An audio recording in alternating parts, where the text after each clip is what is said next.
Assalamualaikum warahmatullahi wabarakatuh. Perkenalkan, nama saya Ahmad Dhani dari kelas 12 IPA 4. Saya akan mempresentasikan tentang iman kepada hari akhir.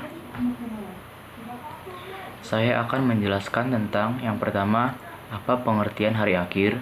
Yang kedua, hukum beriman kepada hari akhir. Yang ketiga, apa macam-macam hari akhir. Yang empat, perilaku yang mencerminkan pada hari akhir. Dan yang terakhir, apa hikmah beriman kepada hari akhir. Pembahasan pertama, pengertian iman kepada hari akhir. Iman. Pengertian iman menurut bahasa adalah percaya atau meyakini. Sedangkan hari akhir adalah di mana seluruh alam semesta akan hancur. Dan ketentuan itu sudah dirumuskan oleh Allah Subhanahu wa taala. Jadi, beriman kepada hari akhir adalah meyakini dan mempercayai bahwasanya hari akhir itu pasti akan tiba sesuai dengan keterangan-keterangan Allah Subhanahu wa taala melalui firman-Nya dalam Al-Qur'an. Beriman kepada hari akhir termasuk salah satu rukun iman yang keenam. Kita wajib beriman pada suatu saat Allah akan menentukan hari akhir atau hari kiamat, yakni hancurnya alam semesta tanpa adanya ketinggalan sedikit pun, sebagai awal adanya alam akhirat. Yang kedua, hukum beriman kepada hari akhir. Beriman dengan hari akhir, hukumnya wajib bagi setiap muslim, karena merupakan salah satu di antara 6 rukun iman. Bahkan, di antara rukun iman yang 6, iman kepada hari akhir merupakan salah satu yang banyak dibicarakan di dalam ayat-ayat Makkiyah dan yang banyak didakwahkan oleh Rasulullah SAW di awal-awal masa kenabian beliau. Hal tersebut menunjukkan bahwa iman kepada hari akhir merupakan hal yang sangat penting dan paling mendasar dalam Islam. Yang ketiga, macam-macam hari akhir atau hari kiamat. Kiamat terbagi menjadi dua, yaitu kiamat sugro dan kiamat kubro. Yang pertama, kiamat sugro atau kiamat kecil, yaitu kehancuran, kematian, atau berakhirnya kehidupan setiap makhluk yang bernyawa. Tanda-tanda kiamat sugro yang sebagian diantaranya sudah tampak di dalam kehidupan sekarang ini. Di antaranya yang pertama, ajaran Islam kurang diperhatikan, bahkan ditinggalkan oleh kaum muslim. Yang kedua, jumlah ulama atau ahli agama semakin sedikit. Sebaliknya, banyaknya orang bodoh yang mengaku ulama dan menyesatkan.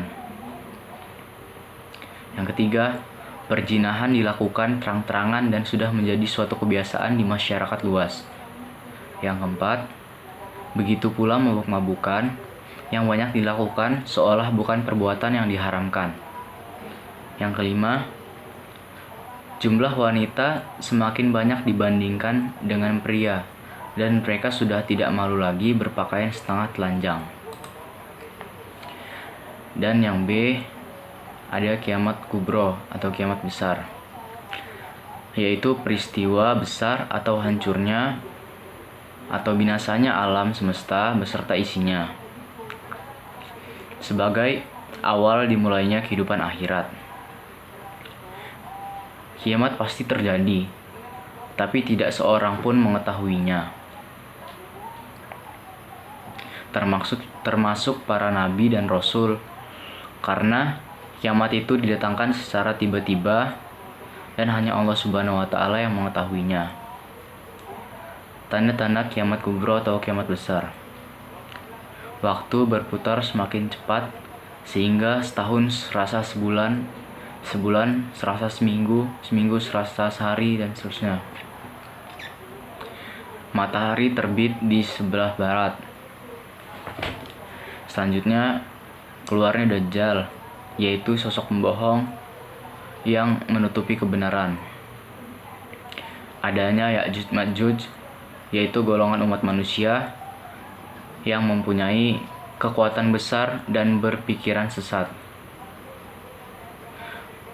Seterusnya, turunnya Imam Mahdi ke dunia untuk meluruskan syariat Islam dan menghidupkan sunnah-sunnah Rasulullah SAW. Dan hilangnya Al-Quran dari masyhafsan hati umat manusia hingga hilang pedoman. Yang keempat, perilaku yang mencerminkan pada hari akhir. A. Menjadikan seseorang lebih meyakini adanya kehidupan berikutnya. B.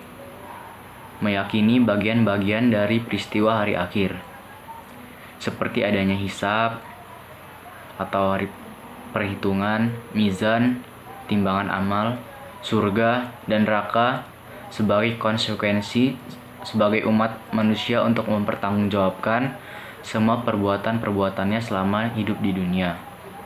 C. Memberi dorongan untuk bersikap disiplin, taat, dan patuh, menjalankan perintah Allah dan menjauhi larangan-larangannya, serta takut terhadap azab Allah. D. Mendorong untuk selalu berbuat baik atau beramal soleh, karena semua amal perbuatan manusia selama hidup di dunia akan mendapatkan balasan. E.